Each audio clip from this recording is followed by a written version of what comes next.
Welcome to the Spa Circuit Guide. Everything that you need to know to be fast and safe at one of the world's best circuits. This video is brought to you by ourselves at Drivers61 and Race Logic, the producers of the mighty VBox data logging systems. All of the onboard footage in this circuit guide is provided by VBox, and I'm going to be analysing it like I would be if I was coaching on track. Over the years, I've done a lot of coaching with many hundreds of racing drivers, and I always use the VBox data logging systems as it's very easy to use and gives a great insight into drivers' technique. We can use things like the GPS speed, the brake trace and the throttle trace to really understand the characteristics of a driver and how to make them faster. So first up, let's take a full speed lap around this amazing Spa circuit. So we're coming down the start-finish straight now into the La Source hairpin, a big heavy braking zone and a tight 180 degree right-hander that drops away just on the apex. Then we're heading down the hill towards the infamous Eau Rouge, trying to keep the car over to the right hand side of the track so that we open up the entrance to Eau Rouge and carry as much speed as possible up the hill into Raidillon. Over the crest at the top of Raidillon and down the Kemmel Straight. We're heading slightly uphill here, really fast part of the track up to the Lecombe chicane. Just waiting to see where our braking references are on the left here. Keeping the car over to the left-hand side as it's a right-left-right chicane. On the brakes nicely, bringing it into the apex. Quite patient here on the accelerator pedal as this is a bit of a compromise in terms of your racing line. Through a slightly quicker right here, being careful not to get on the throttle too early because it is very easy to run wide there. On the brakes, downhill to the Brussels hairpin. It used to be called Rivage. Again, patient on the accelerator here with Julian in the Cobra using a bit of curb on the inside. No name left-handed down the hill. Very easy to make a mistake with the rear of the car. Heading down to double left, previously called Pouon. A fantastic corner, really quick entry and an even faster exit. Getting the car into the apex, again heading downhill and then getting the car out of the corner as quickly as we can to the following chicane. Again, quite a tricky braking area here. Needing to compromise the line in the middle of the chicane here so that we do open up the left somewhat, as it is relatively important to get a good exit coming out of here into Campus.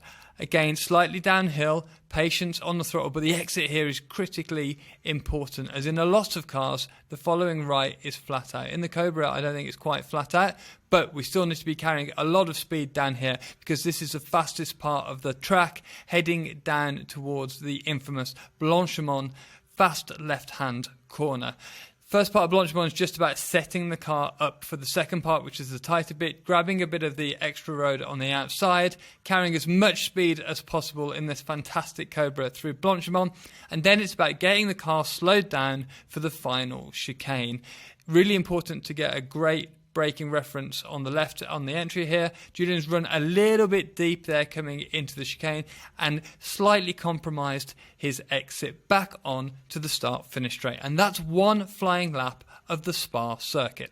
So let's head into a little bit more detail. So the first thing to note is that the finishing line is quite early on down the straight. You've got the finishing line here, and you've got where the flag will be waved from the post just up here on the right hand side. Good information to know, although it's not going to make you any quicker, but it is a good thing to note when you're racing.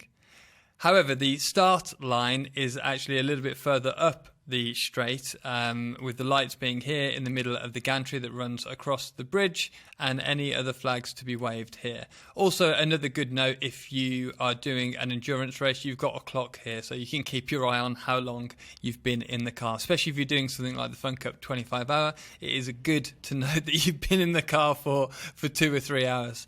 Okay, so heading into La Source, it's a very tight hairpin. The exit is very important, but one great thing about La Source, in terms of pushing yourself and finding the limits of your car, is that there is a good chunk of runoff at the end. So if and when you are trying to find the perfect braking point, if you do run a little bit deep into the corner, it's no problem. There's plenty of tarmac on the outside for you to make a mistake into. And when we're trying to find the limit, when we're trying to push on a little bit harder, it is nice to have that area of tarmac on the outside of the track in case you do make a mistake.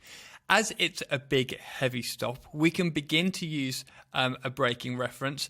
On the V-Box display here, you can check out where Julian is getting on the brakes by using the G circle here. So if we just wind things forwards a fraction, you can see that just about now, as that red dot moves forward, he's getting on the brakes. And we're in a Cobra here, so lots of power and not a huge amount of grip, which makes them very fun to drive. But that means you should think that this car will be getting on the brakes a bit earlier than most average racing cars, and the racing line will be squared off a little bit more because we've got all that power and not too much grip. We will square the racing line off so that we can get the car in a straight line as soon as possible and transfer that power from the engine down into the racetrack while we're not steering too much on the exit of the corner. That's what a square racing line means. So, a couple of things on the left here. We've got the first kind of braking reference that you might want to take notice of. Now, this could be very early in some kind of low power, high grip cars. But once that disappears, the end of the wall on the left here and the orange gap in the wall for the marshals, you've then got a 100-meter board all the way down here. And the space between them is actually quite a long way. So if you are somewhere in between, what I would do is kind of think about this orange marker on the left, wait a breath or half a breath before you then get on the brakes. You want to be using the closest braking reference to where you want to brake. So heading down into La Source, of course, we want to keep the car on the left-hand side of the track using all the road here. At this point, we should have our vision down here, and you can just about see the end of the pit wall, and you can just about see the curbing here. Now, it's quite difficult actually because the track drops away just as you're getting into the apex of La Source here, which is something to bear in mind because it is quite easy to imbalance the car as you come in here. Julian's turning in relatively early here, but we are, aiming for that curbing on the inside, and he's hooked that up really well. Make sure that you smile for the photographers on the inside, but he's really hooking up on the apex. Now, we are at a circuit in Europe, which means that the track limit rules are different to that in the UK, where we could only really run up to this curb. However, the rules in Europe mean that we only need to keep 2 tyres within the white line. So we can have 2 tyres inside this area here. All of the rest of the car can be on the inside of the white line here. Anyway, Julian hooks this up very well. We want to be moving to our vision to the outside, following the wall around here, looking as far ahead as we possibly can, because that will help us understand when we get back on the accelerator to come out of the corner. Before we exit, I just want to bring your attention to all of this runoff on the outside. It is a little bit difficult to see here from this view, but there is plenty of room because this is a Formula 1 circuit, because it's a Grade 1 FIA spec. It's got all that space there. And so, if you do make a mistake, it isn't the biggest problem in the world, and you can just run wide and come back on the track. That's something good to know, especially in changeable conditions where taking risks can find you significant amount of time. Imagine it rains during the race, which tends to happen quite a lot at Spa. You can be quite aggressive in the kind of chunks forward that you take with your braking point, because you've got all this area on the outside of the track to keep you nice and safe and make it so that you don't just drop on the grass and potentially have an incident. Anyway, back to the racing line. We want to be looking around the edge of the circuit here towards the outside, looking for the exit curbing on the outside so we can gauge when we're getting back on the accelerator. So from back here and in real life, you can see this curb fairly early on. It's a piece of curb, and then there's a sausage curb that runs alongside parallel to this curb, like a speed bump type curb. which you'll be able to see in a few moments. But you can see that from quite early on in the corner. You want to be looking at that, and then naturally the car will be pushed out there. You will also naturally know when and how much to get on the accelerator if your vision is in the right area. And it's really important that we get a great exit coming out of La Source, because we are flat out for quite a long time. In fact, in some lower power cars that have lots of grip, we'll be flat out for a very long time indeed, as we'll be flat out through Eau Rouge, Radion, and all the way down the Kemmel Straight. So let's move the video forward just a little bit. We're coming down the hill here. You can see the sausage curb that I mentioned earlier here. So if you do run wide, this sausage curb is so you can't just come back on the circuit very quickly. So you do have to run down this piece of extra track here and come on back on the circuit safely once you're past the speed bump curb. So we're heading down the hill here, past the old pits on the right. This is the old pit entrance here. Some race meetings still do run from there, so it is worth noting that pit entrance, and down past the old start-finish line, which again is used for some series, heading into Eau Rouge. Now, this is a very difficult corner. Even though there's tarmac on the outside of it, it's still very high risk. There simply isn't that much space until you get to the barrier, to the tyre wall on the outside. So we do need to build up to this part of the circuit very carefully indeed. It's difficult with these shorter deceleration zones to pick out a specific braking point, because the problem is, if you're looking for a specific braking point on the wall here, your vision hasn't got time to go from here and then look at the apex. We're travelling too quickly for that to happen. In comparison to turn 1, La Source, where we get on the brakes, we have plenty of time under deceleration before we turn the car into the apex. In that instance, you have plenty of time to look for a braking reference, get on the brakes, understand where the car is, move your vision to the inside, and everything's fine. Here, with a shorter deceleration period, we don't have time to do that. And so what we need to do is have our vision looking down at the apex of Eau Rouge. Down here, you can see all of the curbing. Let the car creep up to the wall on the outside using our peripheral vision. You'll have a feeling of how close you are to the wall. And this is something that you might have to go back and look at your VBOK footage after you've been out on track, because it always feels like you're a little bit closer to that wall than you actually are. So go back and check your footage to see how close you are actually to the wall. But keep your vision down at the apex here, and then you have to just estimate your speed coming in. There's no definitive point that you can really look at for how or where to brake.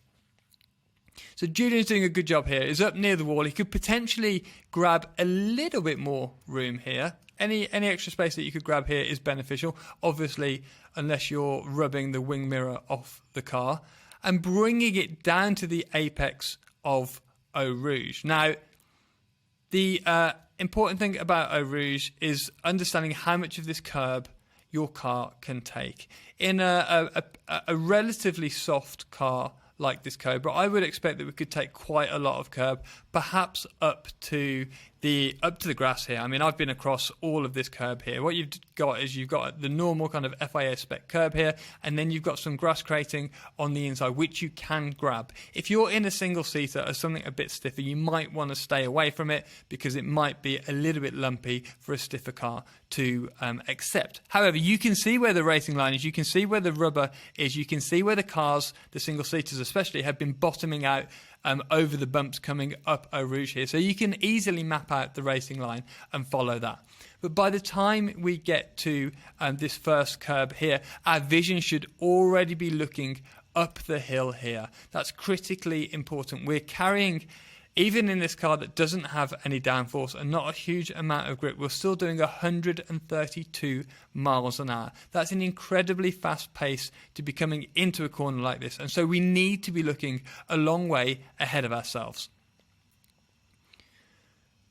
Grabbing the car, and what you need to think about here is kind of how long you're leaving the car over to the left of the track. It's quite easy to be pulled into this right-hander a little bit too early, but that then means that you're being pushed too wide when you're going up the hill. So try to keep the car over to the left here for a fraction longer than you might otherwise think, because that then opens up the right and the left as we get to the top of the hill and makes your job a little bit easier when you're going up there. What's important here is that we keep over to the right hand side. Julian grabbed just a fraction of the curb here, but you bring the car across and it can be quite tempting because you can't really see very much because of the crest of the hill here. It can be quite tempting to detach from this curb a little bit too early. At least when I'm driving around Spa, you know, my brain always says to me, get off this curb a little bit earlier than we really want to. And so all I do is keep the car stuck to the curb for a fraction longer.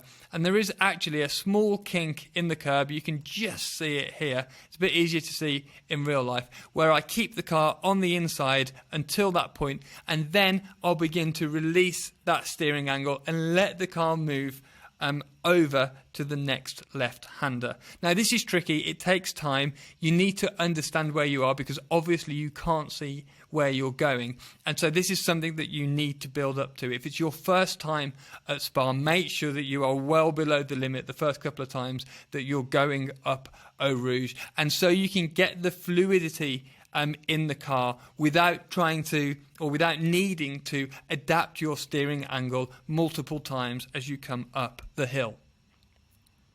So as we get to the crest here, you can see Julian's had a bit of a wobble there. Looks like a lot of fun. You can see from the V-Box camera here that he's having a whale of a time with the steering wheel turning in the opposite direction than we're going.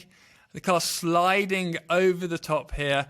And you can use a good chunk of curb here. You can see, and you've probably seen in Formula 1 or other races, that they use all of the curb here. And that's what you want to do. You want the left-hand tyres to be right up against the edge of the curb here. So we are opening up Eau Rouge as much as possible, or Raidillon, sorry. We are opening up Raidillon as much as possible because this exit and the momentum that you carry through the top of Raidillon is critically important because you'll be almost or probably in top gear, and therefore the power that you have is kind of reduced, right, because you're in that longer gear. So we need to carry the momentum through here. We need to open up the corner as much as we can.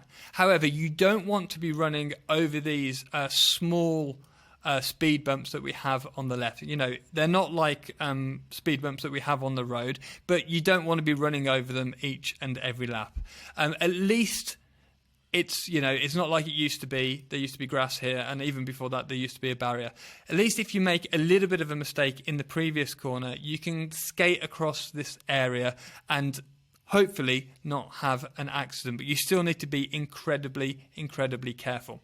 So definitely build up to things at Eau Rouge. Keep your vision looking a long way ahead of yourself and really focus on the momentum and carrying the speed out of the corner. Just to note, by the time that we get to this part of the track and we're just coming over the crest of Raidillon here, you should try and move your vision down to this area here. And although you can't quite see the curb on the outside, you can see all of the lines coming here, the tree line coming here, the barrier coming here, and you should be looking in this area, and that will help you move to the outside of the track, open up the corner as much as possible, and use all of the road up to the curb. Now it is worth noting here, this is a nice flat curb. You can use plenty of it. It's an FIA F1 spec, so it's nice and flat. However, we do have AstroTurf on the outside here, or at least a painted surface. So you do not want to drop a wheel on this part, especially in the wet, because it might be slippery and it can push you even further across onto the tarmac on the outside here. And you can actually see all the tyre marks down here and down here that head into the barrier, and some that head into the inside barrier on the left here. So definitely proceed with caution. Make sure if you're new to Spa, you know where you're going before you begin pushing over the top especially. So we're heading down the Kemmel Straight, going slightly uphill. It's a great place here. Let me just rewind it a little bit actually, because the racing line naturally keeps you over to the right. Just be careful of anyone coming out the pits if you are using the old pit lane, because that's where you get pushed out onto the track. But keep the car over to the right here normally, and then as the circuit kinks over to the right in this section, just naturally let the car push over to the left, and that's the kind of shortest route down to Lacombe, and it frees the car up. The only reason why you might keep the car over to the right hand side here is that if someone's got a good run on you coming over the top of Raidillon, they're in the toe behind you. This is a long straight, so they have plenty of opportunity to get in the toe, get a good run on you, and potentially get past you. So if you do have a car, check your mirrors just as you come over the top of Raidillon. If you see them coming at you, keep the car over to the right hand side and make the car go around the outside of you. So heading down to Lacombe here, again, watch the V-Box G dot on the right hand side in the G circle here for when Julian is getting on the brakes. You can see the wing, you can see the window wipers there wanting to come up with all the air that's going over the car. So here we have the first marker, and you can see that in this Cobra, Julian's getting on the brakes relatively early before the 200 metre board. But before that, we have the marshal's post, or the marshal's gap on the left-hand side. So he'll know that he's getting to his braking point just as he's going past that. Wait a breath or use this 200 marker as a reference itself, you know, maybe, 20 metres before that marker, and he's getting on the brakes. Maybe later in the stint when the car's a bit lighter on fuel, he might be able to get closer to this 200 marker board, or maybe the tyres are going off and he's got to bring the braking point a little bit earlier up the track. If you're in a lower powered car with a bit more grip, you will probably sail past the 200 metre board. A few other markers of note on the left hand side here is the second gap in the barrier for the marshals, the 100 metre board here, and if you're in something with downforce, the start of the curb on the left here. I've done a couple of races at Spa in some quick single-seaters and things like radicals where the braking point is, you know, all the way down here. So you're passing the entry curb on the left, waiting a little bit, and then getting on the brake. Now, differently to the entrance of Eau Rouge, we are using a good solid reference here that's close to the track because we have time to get on the brakes, keep the car in a straight line, move our vision down to the apex of Lacombe here, and we don't have to worry about being rushed with our vision. Always, vision is the most important thing. So if you feel your eyes are being rushed when they're moving from entry point or braking point to apex, then consider potentially not using a specific braking reference and doing it more off feel. So let's head forward into Lacombe. Now your vision by this point definitely should be down at the apex of Lacombe with your peripheral vision kind of looking in this area, making sure that the car remains parallel with the white line on the left. The other thing to note about Lacombe is that obviously you're coming off a very fast part of the circuit, down the Kemmel Straight, and this is a big braking zone. However, there is a fair bit of runoff on the outside of the corner. So if you do struggle to slow the car down, you can head off down here and it not cost you too much time. There are speed bumps there, so it is going to cost you some time, but at least you won't have an incident. And this is all something to bear in mind when you're pushing the limit and trying to find your braking point. You know, if there is a kind of safer route out and it is possible to make a small mistake without you going on the grass and potentially having a crash, that means that your increases in braking point, or how big the chunks are as you're moving that braking point forwards, especially when you're getting quicker over a lap, they can be a little bit bigger because you can afford to take a little bit more risk because you've got the space on the outside of the track.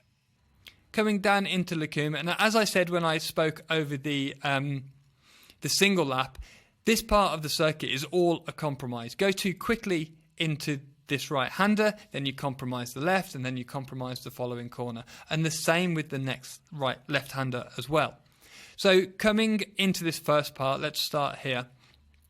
You've got the main curb here, and actually it's got a little gradient to the curb. So when you do touch it, although it's relatively smooth for a curb, because of that gradient it has on it, it can hook the car around and actually make the car turn a little bit more than you might be expecting. The other thing to note here, and these seem to come and go at Spa, but the other thing to note is that you've got these kind of buttons on the inside. Now these can be car breakers, so you certainly don't want to be touching these black buttons on the inside. So if you can just run somewhere around this area here, that would be about perfect. But you do need to test this depending on your car. If you're in something super stiff, then perhaps you don't want to be using too much of this curb at all, because it does turn the car quite a lot. In the middle of the corner here, we are in the middle of the track. So as we come off the curb at the first part of Lecumbe, we don't want to be too far over to the left-hand side here. Do that, and then this next left is super tight. So we want to be about where Julian is, in all honesty. He's done a great job coming through the right-hander. About the right type of compromise. Again, it will depend slightly depending on your car, but we're somewhere in the middle here with our vision across at the inside. You can see Julian's helmet. He's looking across at the left-hand curb on the inside of the next corner. Again, we've got a similar type of curb here. Julian's grabbed a fair chunk of it, and you can see actually with his steering, it's turned the car a bit more than we might be expecting, and he gets a bit of oversteer, which will have cost him a little bit of time. Not too much in this Cobra, because they do like to slide around a little bit, but if you're getting that kind of oversteer in something with a little bit less power, something like a Fun Cup or even a Radical, then it's going to be costing you time. So again, you need to test this in your own car, but at the maximum you want to be using all of the curb here, and probably in most cars at least half of it, because it kind of ramps up like this. So you can grab a bit of it, but just see how it affects your car, and obviously creep up into that, because you don't want to, something unexpected to happen to your car. Now this left-hander, well, the exit especially, we need to compromise the exit. You can see here that we're not using anywhere near all of the track on the outside. And so if I just wind it back, you can see Julian's restricting the left-hander here so that he can get the car back over to the left of the circuit here and open up this right. In most cars, it is worthwhile restricting your speed in this area of the track so that you can open up the next right and carry a little bit more speed through here. Now, because the Cobra has a lot of power and not a massive amount of grip, he's restricting this quite a lot, because the turning potential of the car isn't that much, and he needs to get it back over. He needs to make the job easier to get the car back over to the left. In something that's got a bit more grip and probably less power, you will probably be a little bit wider here, because you've got more potential to get the car back over to the left. So then you're kind of winning at both ends. You're carrying a bit more speed through the previous left, and you can still get the car over to the left to open up the next right. The idea here is that you want to be at least in this position here, so you can carry a good amount of speed through the right-hander towards the Brussels hairpin. So next, let's jump forward just a few frames. And again here, I think Julian's probably turned in a fraction early, maybe. It's very, very close to the right, the perfect line. But he's grabbing a lot of curb. Now, this Cobra can probably take the curb, as I mentioned to you before.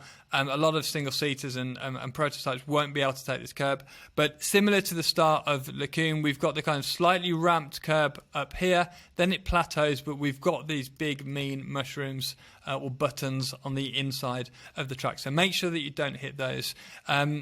One thing to note, actually, let me go back a few frames, is that even though we're turning left here, we need to make sure that our vision is across on the inside of the corner. You don't want to be looking here at these marshals. They're of little use to you unless there's been an incident. But you want to be looking across to the inside here, and that means that you'll carry the right speed and be on the right racing line as you come into this right-hander. By the time you get to the apex, you want to be following your vision down here and looking toward the exit. We've also need to note that there is actually a gravel trap on the outside of this left-hander. So if you do run wide, it is easy to drop a wheel in the gravel on the exit here and cost yourself some time, or potentially have a bit of a problem on the way out. Now, this curb on the exit is worth noting, actually, because it has a slight ramp in it and then it plateaus at the top here. So when you come onto the curb and the car's fully loaded up, it can feel quite uncomfortable, actually, but often in most cars it is still much better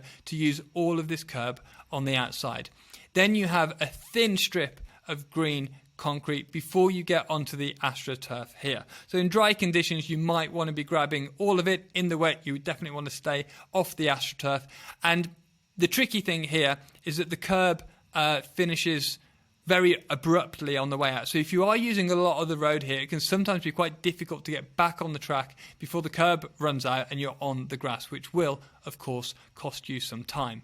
And now we're heading down the hill to what used to be called Rivage, but is now called the Brussels hairpin. Very tricky braking here because we're heading downhill.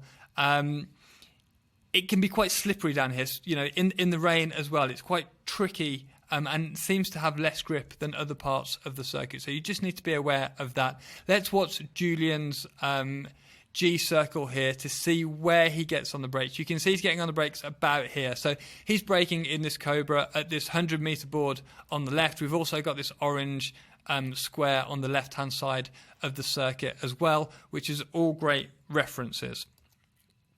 We're going to head further down. Another good braking reference here is the start of the entry curb on the left, and another good braking reference if you're in something with a lot of grip and not too much power is this this square board on the left hand side as well. Some people, as Julian is, will dive down to the inside of the track quite early here, and what that's doing is taking a few meters of length from the lap, so it's a shorter lap, which means it could be a bit quicker.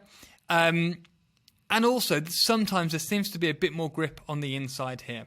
You'll often find with a hairpin like this, because you're in the corner for so long, coming in quite tightly like this doesn't make a huge difference because you're sat in the hairpin for so long that even if you went super wide, you'd have to go such a long way around the outside that would cost you a lot of time. So it's not like you can slingshot easily out of a long hairpin like this. So this is something that you'll have to experiment with here at Spa. If you do have an OLED display with your VBox data logging system, just do a couple of back-to-back laps. Make sure that you think that you've extracted the most from the car, both diving down to the inside as Julian did in this example, and also on a more traditional racing line, and just see what the difference is in the data, or with the OLED display during the session itself. So moving a bit further forwards, once you've got the car into Brussels here, it's just a case of keeping it on the inside. Now, often you can struggle with understeer coming down here. The track is falling away, so that means that the front tyres will likely be sliding across the surface. It's very easy to understand. And what Julian does here actually is get the car onto the curb here, which actually will help reduce some of that understeer. So that's another thing that you could potentially try through the Brussels hairpin here. Otherwise, you might just be sat there for a very long time just waiting for the understeer to disappear. We need to be making sure that our vision is looking a long way around the corner, about as far as it can go. Obviously, the inside barrier here is somewhat in the way, so you need to be a little bit careful of that. But keep your vision like in this area looking as far forward as we possibly can. You'll notice here that Julian isn't using all of the track on the outside, and that's because he wants to get the car back over to the right for the next left as we head on down towards Pouhon. Now, some cars do have enough grip and enough aero to get back over to the right hand side of the track and still open up this left hander, but in this Cobra it's not possible, and it's quicker for Julian to only use 80% of the track so that he ensures that he's all the way across to the right for the next corner. This next corner, No Name, is particularly tricky. Again, it's one where we probably don't use a braking reference because it is a very short and light braking zone. Most cars we probably won't be braking at 100% here. I ideally would be a little bit further over to the right here than Julian is, right up to this entry curb on the right hand side, so that we do open up this next corner. There's a short straight before we get to Pouhon, and we want to make sure that we're carrying any extra momentum for all that period down the following straight. By the time we get here, we want to have our vision at the apex and looking through to the exit of the corner. You can see Julian's helmet here is looking across there. But this is particularly important here that your vision's in the right area because we're not using a specific braking point. So you need to be understanding how tight the corner is by looking all the way in this area here so that you can judge your entry speed to perfection. Coming down into the apex, again, we've got a similar curbing to the last few corners where it's kind of raised up here, then it plateaus onto the green concrete, but there are these buttons on the inside, so again, make sure that you don't hit them.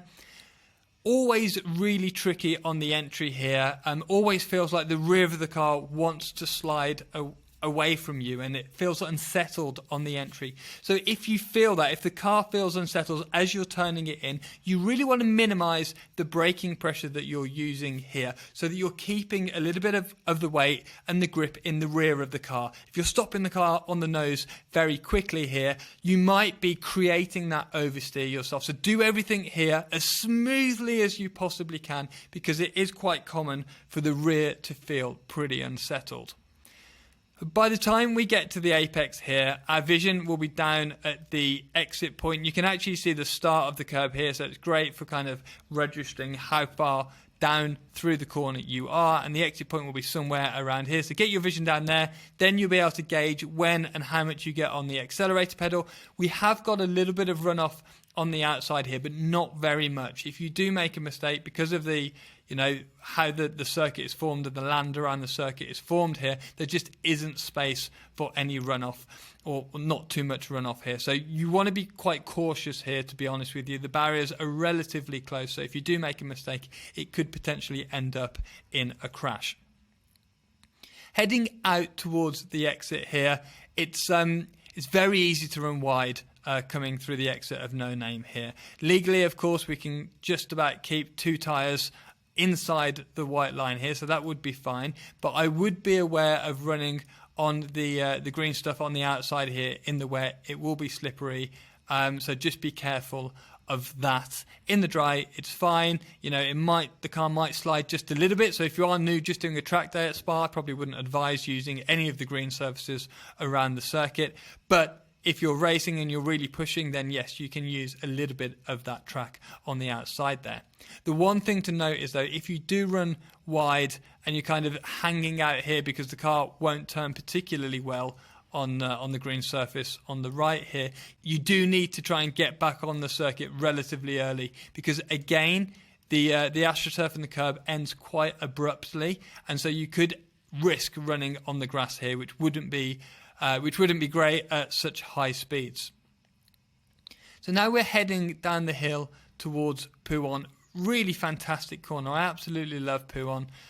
In most cars with a reasonable amount of grip, it won't be a kind of massive braking area. I think in this Cobra, if I'm watching the G circle, this looks to be kind of Julian's max G in this car. So if you watch the red dot here, yeah, he's reaching that kind of peak, and you can see he's getting on the brakes early enough that he has time to get on the brakes fully hard and then release with his trail braking and allow the nose to come up quite smoothly as you come here.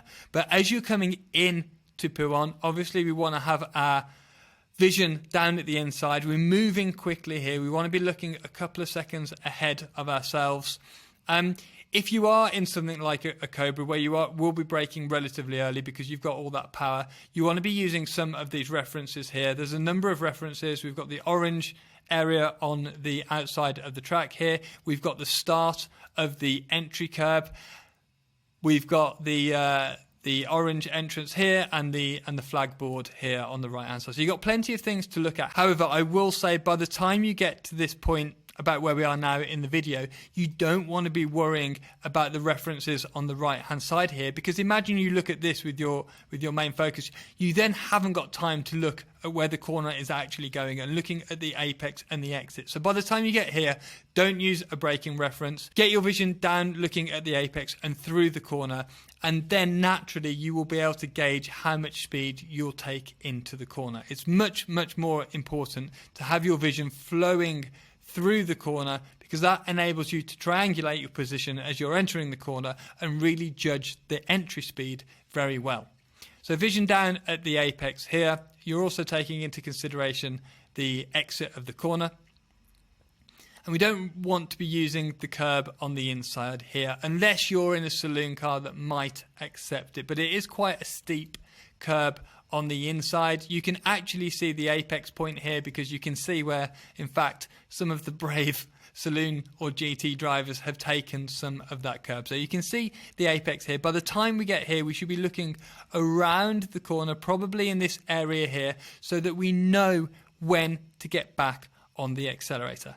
Also important to note that there is a decent amount of runoff here. Now this won't be used really if you braked too late. It isn't enough of a big stop to warrant that. What it's used for is if you turn in there, the rear tends to be pretty lively just because of the nature of the corner. So it is quite easy for the car to swap ends here. So you do have to be careful and kind of build up to the speed in this double left corner.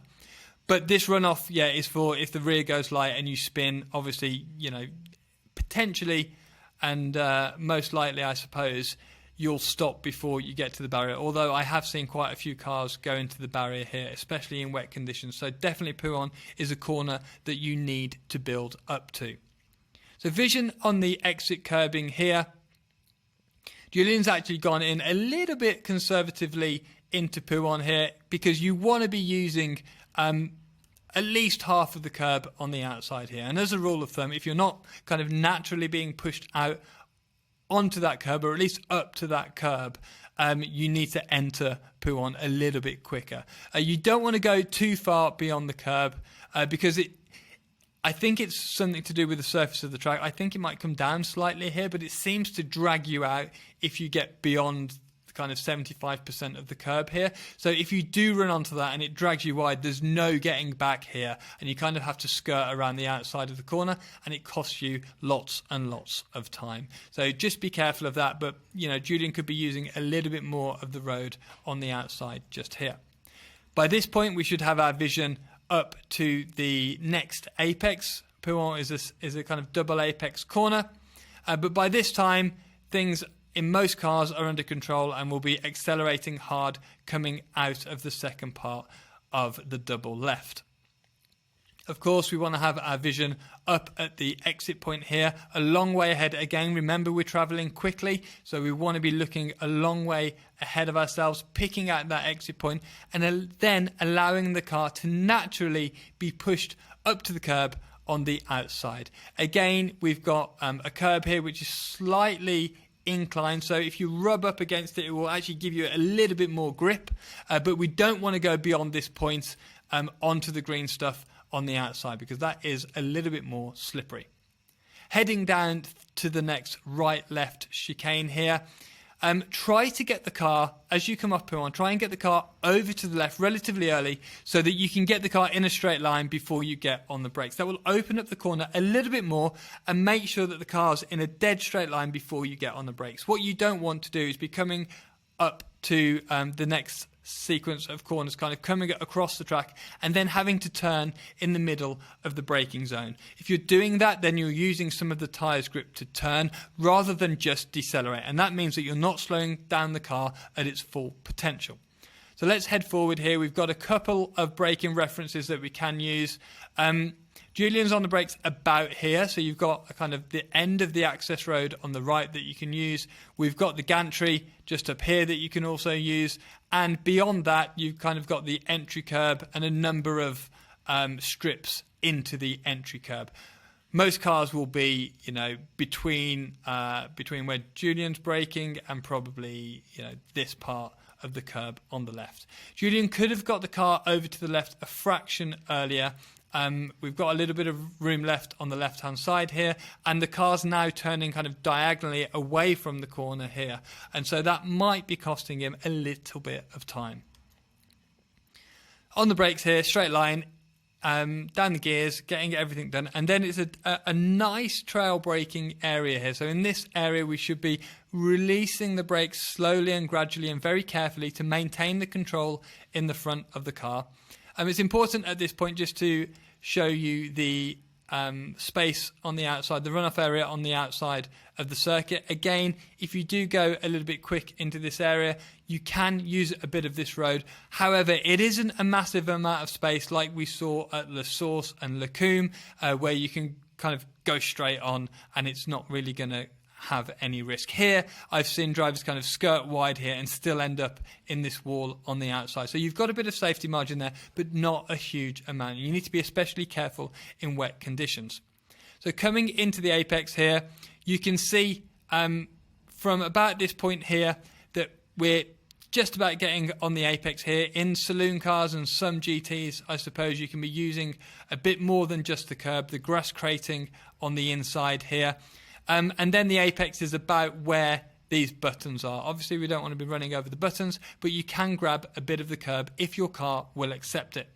And again, you can see where the dirt's rubbed away on the inside here. So a lot of drivers are using the curbing and a bit of the grass crating beyond those buttons, hooking the car over to the right here, because what they're trying to do is open up the next left to gain a little bit of speed down the hill through Campus, the right-hander, because that can be a very important corner.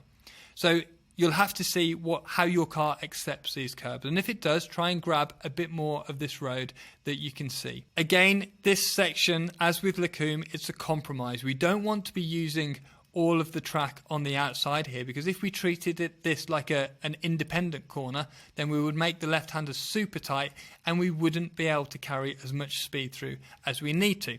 So compromise the right. Julian's positions in the middle of the corner here is very good indeed. You probably want to be about a third of the distance away, a third to a half of the distance away from the right-hand line on the outside of the track here. And that will open up the left-hander pretty well. Now, of course, from here, we want to be looking across at the apex here. You can see the buttons on the inside and the green patch, which really shows you where a lot of the apexes are here at Spa. But in case of this one, we want to be looking kind of towards the end of the green patch here, where that concrete turns into the grass crating here. And you can see again that some drivers have been grabbing a little bit more road than is really available there to try and shortcut this corner. By the time we get here, we want to be looking towards the outside of the track. You've got the building on the outside here, but I like to use references that are a little bit closer to the track. So ideally, if you can pick it out, look for that exit curbing. That will enable you to understand when and how much to get on the accelerator. And you can grab a little bit of this curb here. Now, you don't want to use too much because, in my experience, it kind of drags you out again. Like the curb in the middle of Pouhon, I think it might have a little bit of gradient to it. So if you do get on it too much, it pulls you out, which then pulls you onto this green stuff, which means that it's very difficult to get back onto the track down here. So just be aware of that, but use as much track as you can on the exit without it dragging you off the circuit. Next up, we've got Campus, which in a lot of cars can be very important. If you've got a low-powered car with a fair amount of grip, this corner is critically important. The next corner is critically important. At least the exit is critically important, because you will be flat out through the following corner, all the way down through Blanchemont and into the chicane. So that means you've got a good chunk of time where you're flat out. So the exit is going to be critically important. Now, a lot of the time, you don't have chance to get all the way over to the left and then get the car straight before you get on the brakes for Campus. A lot of the time, you will kind of be driving diagonally across the track and braking diagonally across the track, just slightly. So just be aware of that. And you've got a couple of references here. You can see the gantry that we're just coming through.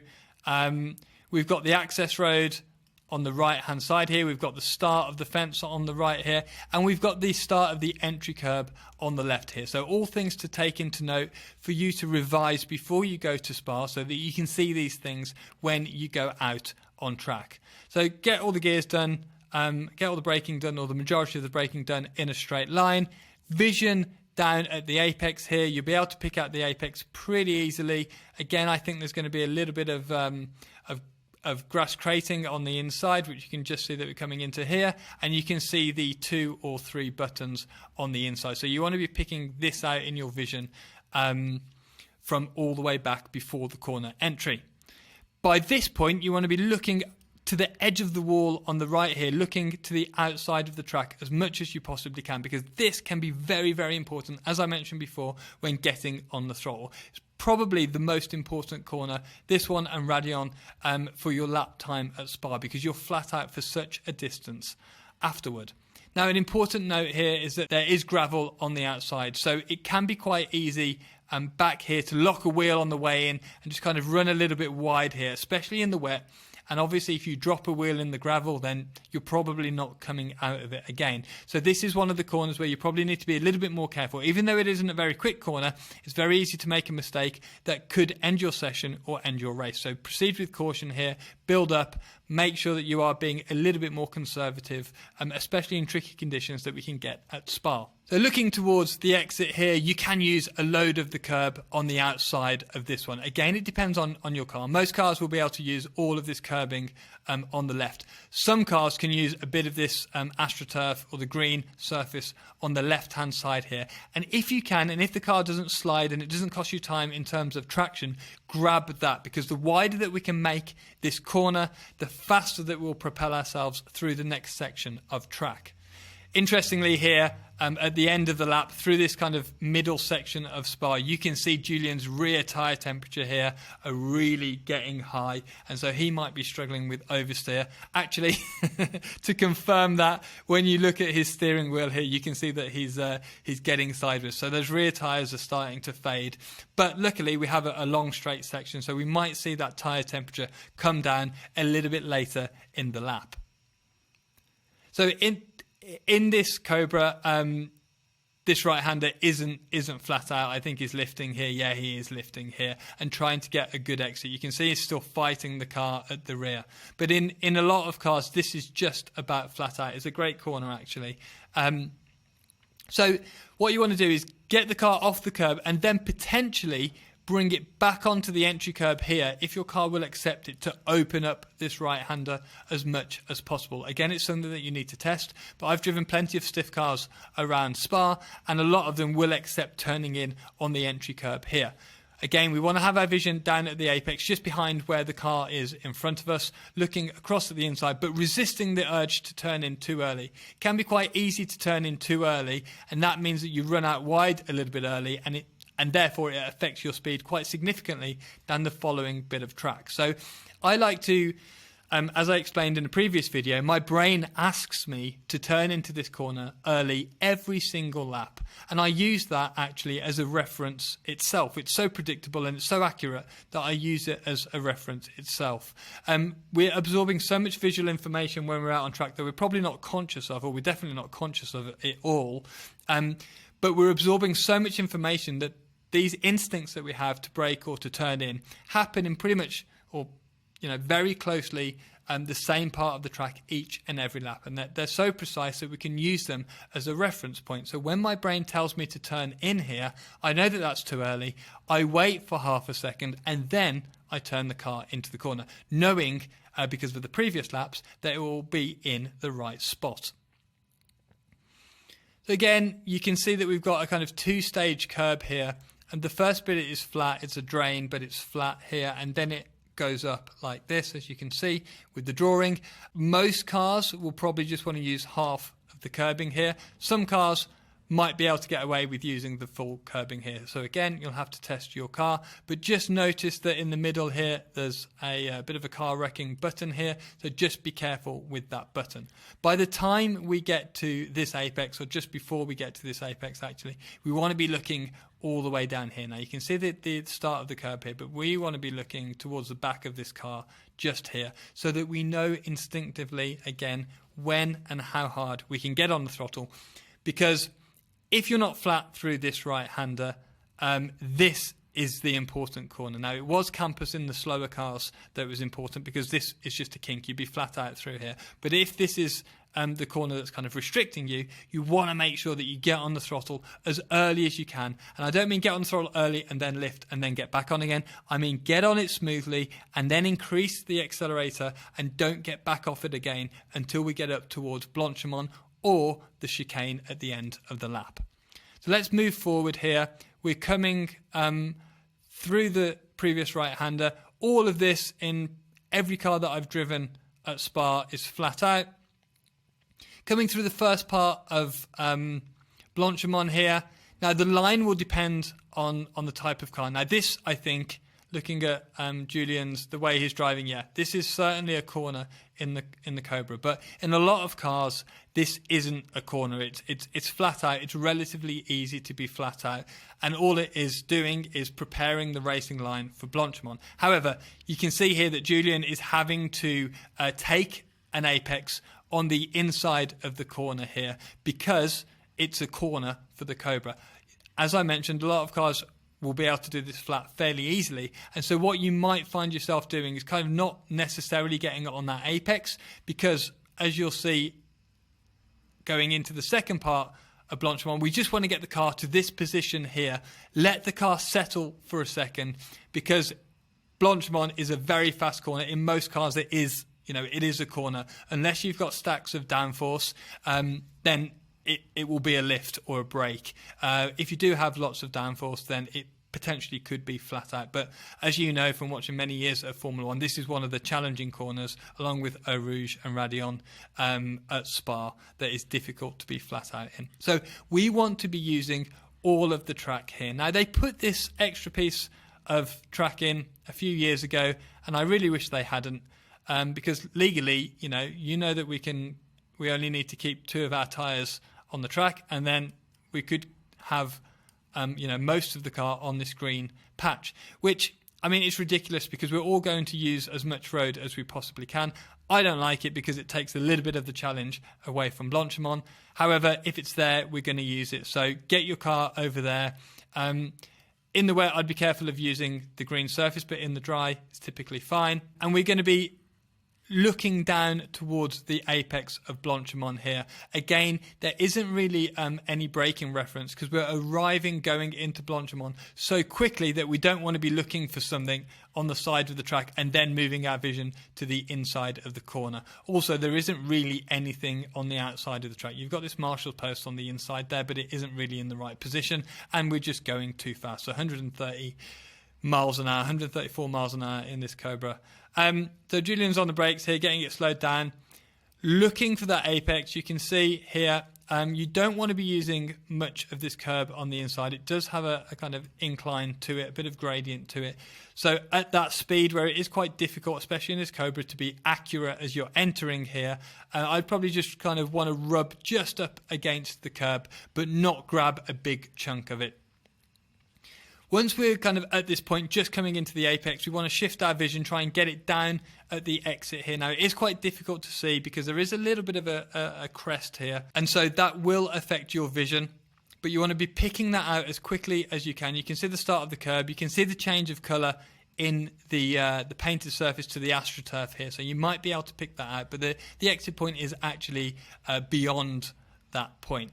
And you can see here actually that on the exit curb, you've got a third of it that's nice and smooth, and then this outer bit is actually quite aggressive. And if you run wide over it and kind of get your wheels on the AstroTurf here, like straddle the curbing, in a single-seater or a prototype car, you can feel this on the plank of the car. So it can actually be quite difficult, because if you're in a car with a plank, you kind of sit up on top of that, and it's very difficult to get back off it until you kind of finish with that curb. And obviously you're also damaging the floor of the car quite significantly. However, if you're in a GT car or a saloon car, you're probably going to be able to use all of this curb on the outside, if not a little bit of the AstroTurf on the outside. Again, just be super careful if you are using that part and running that wide. Of course, if you're doing a track day, what is the point of extracting all of that and taking the risk? However, if we are racing, then of course we want to be doing everything that we can to reduce our lap time, and so we might be taking a few more risks than we would do if we were just doing a track day. So we're almost at the end of the lap, just a couple of corners to go. Another big braking zone here, and again, there is a significant amount of tarmac on the outside. So you can really test the ultimate braking potential in your car here without worrying about going off. However, I will say, if you do run wide here, it's going to cost you a lot of time, because it isn't like you can just go straight through and rejoin the track. Because of the format of the circuit and the way everything's laid out down here, you actually have to kind of do like a U-turn and come back. So it's going to cost you a lot of time. So it's it's one of the areas, if you're, imagine the conditions are changing and you're trying to understand how much grip your car's got on the brakes, I would say, go for it at La Source and Lacombe. Go for it a little bit here coming into the bus stop, but don't take too much of a risk because it is going to cost you a lot of time if you do run wide. So coming down into the bus stop, we've got quite a few markers here now. Because the Cobra is so quick in a straight line and doesn't have that much grip, we're actually braking quite early here. And you can see that Julian's trying to actually get the car in a straight line here so that he's able to brake in a straight line coming down into the bus stop. A lot of cars that don't have quite as much power will be able to get the car over to the left-hand side of the track, get it parallel with the white line, and then get on the brakes so that we're opening up the corner a little bit more. And we're not, Julian's doing this because he wants the weight distribution across the front of the car. He wants the platform to be flat. However, because he's coming diagonally across the circuit, as you can see here, as he's coming down to the corner, we're actually a few degrees pointing away from the first right-hander. So if we can, we want to turn first, get the car in a straight line, and then brake, because it wins us a few degrees before we turn the car into the apex. However, if you are in something like the Cobra and it's got all that power and not a massive amount of grip, you will probably have to drive diagonally across the track as Julian is. We've got a number of braking references here. You can see Julian's getting on the brakes at the gantry here that we're just passing through. And then we've not got a huge amount of other references. We have the 100-meter board on the left-hand side here, which is pretty late for most cars. You've got the gantry, the white line, and the 100-meter board. So you can almost count yourself down when you're getting on the brakes here. Gantry, white line, 100-meter board, and so on as you're coming down into the braking zone. So obviously I missed out the Marshall's gap on the left hand side here as well. So take that into consideration. Watch your own video once you're there and actually count yourself down, because that will help you with your braking reference. We then have the 100-meter board on the left, and if you're super late on the brakes, I actually can't remember what my braking point was here in something like a Radical, which they tend to have the latest braking points, but this potentially could be a braking reference as well. The one thing to note here, and you can just about see it, you can just see it here, this dark patch of tarmac, there's a slight bump in the road here as the tarmac is getting rolled up. So just be careful over this, especially if you're braking before it, because it could potentially trigger a lockup as you go over this bump. If you're already at the limit at the point of the track where Julian is now, if you're already at the limit on the brakes and then you hit this bump, it could potentially cause a lockup with your car. So just note that that bump is there. And then it's just a case of getting down the gears, keeping everything stable. And again, this is one of those examples of a corner where you have a chance to look at the braking reference and then get your eyes into the apex and looking across, triangulate your position as you're coming in. Keeping the car out wide before we turn the car into the apex. Oh, he's gone in a little bit deep, as you can see there. So he's turned the car in with too much braking on. If you watch the steering angle here, and this is why the V-boxes are great, you can see that his rear limited, the rear of the car sliding already, having a lot of fun, but probably losing a little bit of time as we're coming in, and therefore he misses and sails past that apex. Now, let's have a look at the curb. Luckily, he's given us a good view of the curb, so thank you for staying away from the curbing here, Julian. We want to be using all of the red and yellow curb on the inside here. Some saloon cars you might be able to get away with a bit of the sausage on the inside here. Again, you'll have to test it and see to see how much it unsettles the car as you clatter over the curbs. Coming through the middle of the bus stop here, we want to be probably a little bit further over to the right than Julian is here, probably a third of the way away from the outside of the track. That seems to be about the right point for the compromise, but as Julian's kind of come into here so quickly, we've then been moved into the middle of the track a little bit more than we want to. So he's making this left-hander a little bit tighter than it needs to be. One thing to note here is it does depend on what lap you're doing. Imagine you're doing a qualifying lap and we're doing the pre-work, we're getting the tyres warm, and we're just about to start a qualifying lap. Well, you saw where the start where the start and finish line was. The finish line isn't very far up the road here. So at the end of the lap or the end of the race, you might want to actually be more on the line that Julian's on here, because the exit isn't quite as important. Whereas if you're starting a lap, you want to be all the way over to the right hand side here, compromising the previous right hander, because it doesn't matter, because it's only the lap to prepare yourself. Open up the left hander so you can get the best exit possible coming onto the start finish straight, and possibly win half a tenth or a tenth of a second. So he's run a bit deep. It's all going to be a little bit restricted here. But again, we've got a good view of the curbing. Try and use all of this curbing on the inside here, and potentially a little bit of the sausage depending on the type of your car.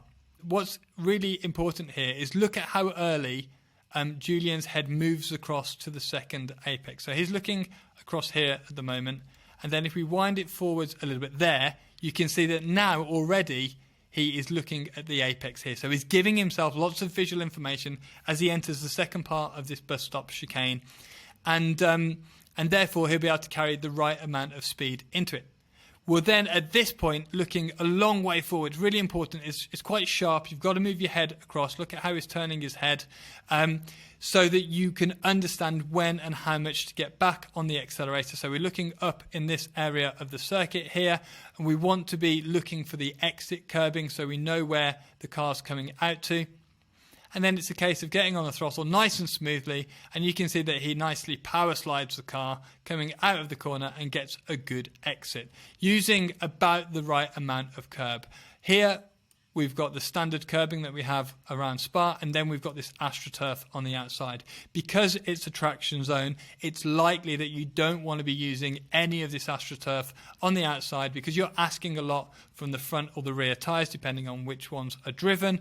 It could potentially cost you a reasonable amount of time if you do fall onto the AstroTurf and get some wheel spin. So try to stay off that. I mean, if you're in something low powered, you could potentially run on it and try it at least in testing. But in a lot of cars, it will trigger some wheel spin and cost you time all the way down the start-finish straight. And that's the end of the lap. I do just want to point out one thing. Let me just whiz back. Is the pit entrance here on the Grand Prix pits or the F1 pits. The entrance is here. One thing to note is that if you are doing an endurance race, or even in testing, if you're coming in mid-session, keep the car over to the right in the previous right-hander so that no one could dive up the inside of you. So imagine you're, it's common sense really, but imagine you're in the position that Julian's in here and you want to dive across to the pits, but there's already a car on the right hand side of you, then of course you have potential to have an incident. Like I say, it is common sense, but I have seen it happen a few times in testing and on track days. Thank you for watching this circuit guide, and thank you to Race Logic for making these circuit guides possible. You can check them out in the link in the description below. If you're looking for more circuit guides, head over to driver61.com and find your favourite track. Cheers, and I'll see you next time.